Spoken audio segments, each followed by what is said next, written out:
RCF.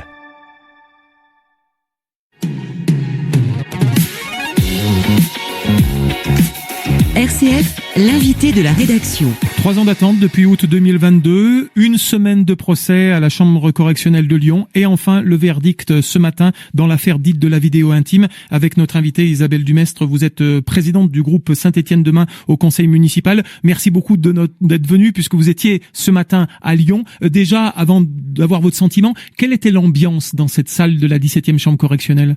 Très concentré, il y avait beaucoup d'attentes effectivement et puis la salle était pleine, presque plus pleine que certains jours du procès, donc on sentait qu'il y avait beaucoup d'attentes. Oui. Alors, 4 ans de prison ferme, inéligibilité pour le maire de Saint-Étienne, votre réaction ? D'abord le soulagement, pas tant par rapport à la peine de prison, parce que pour tout vous dire, moi je ne souhaite à personne d'aller en prison.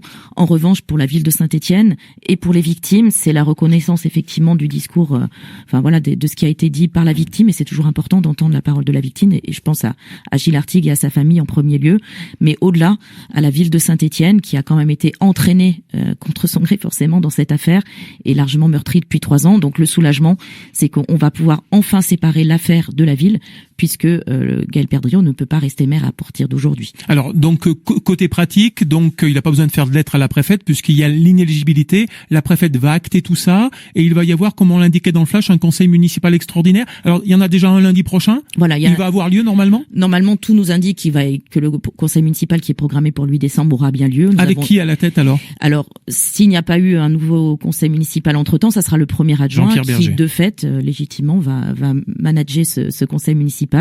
Mais entre-temps, on peut être convoqué pour un conseil municipal extraordinaire qui réélira le maire et les adjoints, comme ça a été indiqué par votre expert. Cette affaire, Isabelle Dumestre, elle a vraiment terni durablement l'image de Saint-Étienne pour les Stéphanois, pour les Rhône-Alpins, voire même au niveau national. Saint-Étienne est à l'arrêt depuis 3 ans. Alors durablement, j'espère pas. Ça va être tout l'enjeu des prochaines semaines et prochains mois. Mais oui, ça a vraiment terni l'image de Saint-Étienne. Si vous allez sur Internet et vous tapez Saint-Étienne, ça arrive quand même assez vite. C'est quand même une affaire qui a eu un retentissement national, voire international. Des gens, même y compris outre-Atlantique, qui n'avaient jamais entendu parler de Saint-Étienne, qui en ont entendu parler comme ça. C'est quand même dommageable pour notre ville. Et puis ça a eu des répercussions sur la collectivité locale, sur la municipalité elle-même. Alors les autres protagonistes ont reconnu les faits. Je pense à Pierre Gauthieri qui a même pleuré au 2e jour de l'audience. Je pense à Samy Kéfi-Jérôme ou à Gilles Rosary-Langlais. Gaël Perdriau, lui, est resté dans sa défense de bout en bout. C'est surprenant, ça ? Alors surprenant, oui, moi il y a beaucoup de choses qui me surprennent dans cette affaire depuis le début. Effectivement, je ne me serais jamais comporté comme cela à aucun moment. Mais moi je le vois surtout comme un déni de sa part. Il s'est enfermé dans un déni, c'est-à-dire un refus de regarder en face la réalité. Et d'ailleurs, à la fin de l'audience ce matin, il semble que la réalité lui soit tombée dessus parce qu'effectivement il semblait un peu plus atteint. Est-ce que pour vous, c'est une condamnation et c'est un problème individuel de Gaël Perdriau ou c'est tout un dysfonctionnement qui a lieu depuis des années à la mairie de Saint-Étienne ? Ce qui est ressorti du procès, c'est que c'était un système qui a été mis en place. Le système Perdriau. Voilà, par Monsieur Perdriau et ses proches collaborateurs, notamment son directeur de cabinet, et puis quelques adjoints visiblement triés sur le volet. Mais il semble bien qu'effectivement ce système est rayonné bien au-delà du cabinet, avec un impact y compris sur le fonctionnement des services. Donc les agents avaient peur, enfin c'était très compliqué à la ville ? Clairement, il y avait un climat de terreur dans cette ville, et aujourd'hui d'ailleurs à l'audience, il y avait plusieurs agents municipaux qui ont été frappés d'une manière ou d'une autre dans leur travail au quotidien par cette ambiance, par ce système de répression systématique de tous ceux qui pouvaient être considérés comme des adversaires. Donc les agents en ont fait les frais, les usagers en ont fait les frais, mais c'est vrai que voilà, aujourd'hui, tel un château de cartes, on a fait tomber la pièce maîtresse Gaël Perdriau. Normalement, il devrait pouvoir y avoir à nouveau un système fluide dans notre mairie. En tout cas, je l'espère. Alors, il a fait appel, donc c'est-à-dire que quand l'appel sera mis en place, il est de nouveau présumé innocent jusqu'à un futur procès, peut-être dans 1 an et demi, après les élections municipales. Mais ça va toujours continuer, malheureusement, Isabelle Dumestre, parce qu'il peut y avoir la cassation derrière. Oui, mais après, je vais vous dire, ça, c'est tout à fait normal. En tant que justiciable, il a le droit d'avoir toutes ses voies de recours et personne ne lui dénie. La seule chose qu'on lui demandait, nous, depuis 3 ans, c'était de laisser la collectivité tranquille et de pas s'en servir comme d'un bouclier, voire d'un marchepied dans cette affaire. Donc effectivement, aujourd'hui, comme lui a dit très justement la présidente du tribunal en prononçant la peine d'inéligibilité, Monsieur Perdriau, vous ne pouvez plus être maire de Saint-Étienne.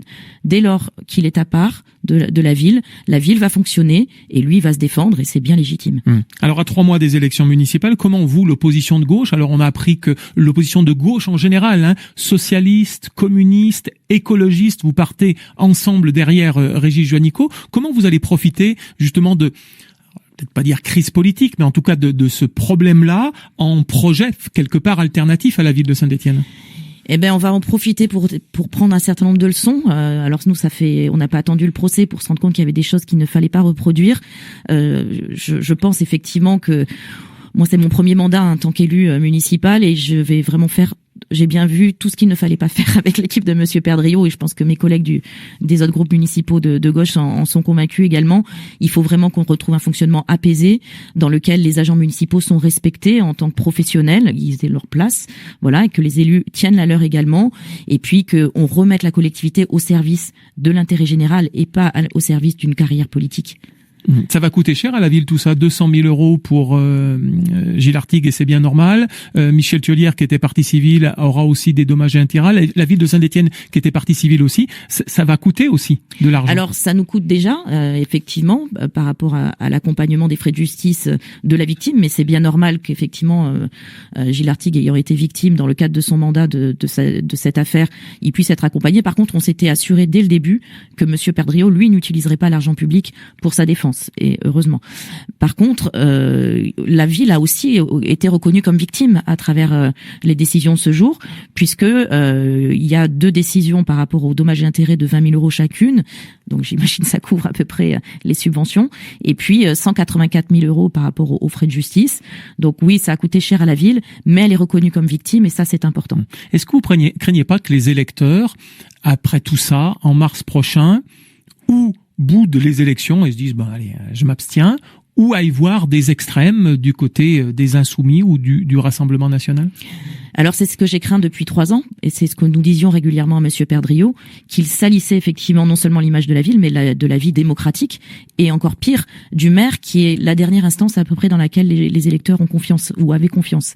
Par contre le procès et le verdict, je pense, vont permettre de redonner confiance en la politique puisque les faits absolument déplacés qui ont eu lieu dans le cadre de la ville de Saint-Étienne, la justice est venue dire que ce n'était pas normal, que ce n'était pas acceptable et les peines tout à fait exemplaires par leur sévérité montre qu'effectivement la démocratie continue à être protégée.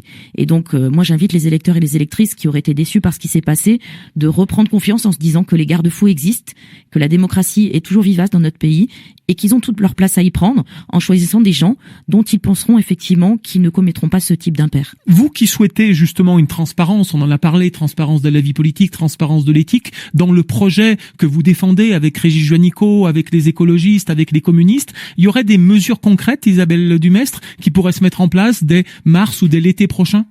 Le plus tôt possible parce que pour le coup c'est des mesures qui coûtent pas forcément cher à la collectivité, donc on va le mettre en place non seulement dès mars mais même dans la préparation de l'élection parce que effectivement la manière dont on conduit aujourd'hui notre campagne, ça va être quand même le reflet de ce qu'on va faire demain. On a déjà mis en place une réunion publique sur la thématique de l'éthique publique avec Mathieu Caron qui est le directeur de l'Observatoire national de l'éthique. Donc ça nous semblait important effectivement de faire appel à un expert, de quelqu'un qui a une visibilité sur l'ensemble des pratiques, des bonnes pratiques qui sont mises en place. Donc nous, on va déjà choisir un mode de gouvernance qui va nous permettre de pas retomber dans l'idée que toute une collectivité est au service d'un seul homme. Donc déjà, on est dans un fonctionnement dès la campagne où on n'est pas dans l'idée qu'il y a un chef et puis tout le monde derrière, mais bien dans un fonctionnement plus horizontal avec une gouvernance partagée et une équipe dans laquelle chacun est entendu. Ensuite, on va mettre en place des choses pour répondre concrètement à ce qui s'est passé dans cette affaire, notamment sur la question du détournement de fonds publics, ce qui a mis en avant la fameuse réserve du maire dont pas grand monde avait entendu parler avant. Nous, on va réformer cette réserve du maire de manière à ce qu'elle ne puisse plus être attribuée de manière discrétionnaire, mais qu'elle puisse être présentée de manière transparente au conseil municipal. Pour expliquer aux auditeurs, c'est une enveloppe d'argent que le maire peut faire un peu ce qu'il veut, voilà, en gros. Eh ben, en tout cas, pouvait, parce que nous, quand ça nous était présenté au conseil municipal, ça ne nous disait pas que c'était de la réserve du maire, et donc du coup, effectivement, on savait pas à quel titre les subventions étaient attribuées. Ça ne sera plus possible avec nous. Voilà. Et puis après, effectivement, je vous dis, c'est presque plus un état d'esprit qu'un ensemble de mesures concrètes, parce qu'effectivement, on veut faire de la politique différemment et on veut la faire avec les citoyens à toutes les étapes. On pense pas que la démocratie, c'est que tous les 6 ans quand il y a des élections, et on va mettre en place un certain nombre de consultations pour associer les citoyens à la vie publique locale. Alors, l'équipe de Gaël Perdriau va évidemment défendre son mandat. Il est possible qu'il y ait une liste de la majorité Gaël Perdriau. Ça veut dire qu'en gros, comment ils peuvent se dissocier de Gaël Perdriau? Alors, il y a des élus de la majorité qui ont démissionné de leur poste d'adjoint en disant nous, on revendique notre bilan et notre mandat, mais pas l'affaire Perdriau. Il y en a d'autres qui sont restés jusqu'au dernier moment. Eh ben, ils vont revendiquer l'héritage, tout simplement. Et ça va être compliqué. Eh ben, c'est leur choix et c'est celui qu'ils ont fait depuis 3 ans. À un moment donné, nous, on parlait éthique, on parlait valeurs, on parlait intérêt de la collectivité. Et ils nous répondaient intérêt du maire, intérêt de monsieur Perdriau. Donc, ils ont fait le choix d'un homme. Nous, on fait le choix de la collectivité. Donc, s'ils veulent présenter ça devant les électeurs, c'est de leur responsabilité. Alors, Isabelle Dumestre, il y a cette liste, donc, de l'Union de la gauche. Ça s'est fait très vite, parce que on a annoncé, les socialistes et les communistes. Une journée après, il y avait le communiqué des écologistes, donc ça c'est bien, mais il y aura une liste de l'Union de la gauche, il y aura une liste de la droite et du centre pour schématiser, peut-être une liste dissidente, peut-être une liste de la majorité de Gaël Perdriau, une liste insoumise, une liste RN, peut-être une liste lutte ouvrière et peut-être d'autres listes. Ça veut dire qu'il va y avoir 7 à 8 candidats possibles sur Saint-Étienne. Et oui, beaucoup de listes. Alors après, notre union s'est pas faite si rapidement que ça. En fait, ça fait depuis 1 an qu'on travaillait avec l'ensemble de la gauche et tous les partis du nouveau Front populaire. Donc on a pris vraiment le temps d'explorer pour voir si nous portions le même projet pour Saint-Étienne. Il s'est avéré qu'avec les écologistes et les communistes et puis l'ensemble des partis qui nous accompagnent, je vais pas tous les citer parce qu'il y en a beaucoup, mais on avait vraiment la même idée qu'il fallait redresser Saint-Étienne, en faire une ville à nouveau apaisée et puis dans laquelle les Stéphanois puissent être fiers. Et les insoumis pourraient pas arriver peut-être entre les 2 tours ou même avant? Alors, avant, c'est sûr que non, puisqu'il y a des décisions nationales qui sont tombées, vous l'avez vu, dans toutes les villes de France, dans toutes les grandes villes, même là où ils étaient en situation de gestion avec la majorité de gauche, ils ont décidé de faire de cette élection un test pour leur organisation nationale. Nous, cette élection, on veut en garder les enjeux locaux, et c'est ça qu'on défend avec les communistes, les écologistes, les socialistes, et puis les citoyens engagés qui sont à nos côtés. Donc rendez-vous le 15 et 22 mars, mais déjà pour vous, c'est un soulagement aujourd'hui, après 3 ans de déballage médiatique, après des conseils municipaux et des conseils municipaux où vous demandiez toutes les fois la mise en retrait du maire de Saint-Étienne. C'est une page qui se tourne, comme bon nombre de personnes l'ont dit ce matin? C'est exactement ça. C'est une page qui se tourne. On va pouvoir à nouveau être sur les dossiers. On demandait rien d'autre. C'est pas qu'on voulait absolument être sur l'affaire, mais on pensait qu'effectivement, quand il y a des valeurs qui sont à ce point-là malmené, ne rien dire, se taire, c'est être complice. Et on n'a jamais voulu être complice de monsieur Perdriau. Vous l'avez senti meurtri, Gaël Perdriau, au moment du verdict. Vous disiez tout à l'heure, c'est un déni, il est toujours dans le déni. Quand le coup près est tombé, c'est peut-être pas un beau jeu de mots, mais en tout cas, quand la sanction est tombée, vous l'avez senti abattu? Alors nous on l'a vu de dos dans un premier temps, mais effectivement en sortant il avait l'air véritablement abattu. Et puis je pense qu'il ne comprend pas. Il l'a dit d'ailleurs qu'il trouvait que c'était illégitime comme décision. Je pense que s'il prend le temps de réfléchir et de faire un tout petit peu d'introspection, il comprendra. Qu'est-ce que vous voulez dire aux Stéphanoises et aux Stéphanois aujourd'hui, Isabelle Dumestre, une fois que cette page est tournée et que la condamnation a été actée par la justice française? Qu'on va enfin pouvoir s'occuper d'eux, de leurs besoins et notamment de la question du pouvoir d'achat, dont on l'a compris à Saint-Étienne est une vraie problématique avec un taux de pauvreté qui n'a cessé d'augmenter dans les dernières années. Merci infiniment Isabelle Dumestre d'avoir accepté notre invitation puisque vous rentrez de Lyon depuis une demi-heure maintenant et vous étiez au procès. Merci à vous. Merci, au revoir.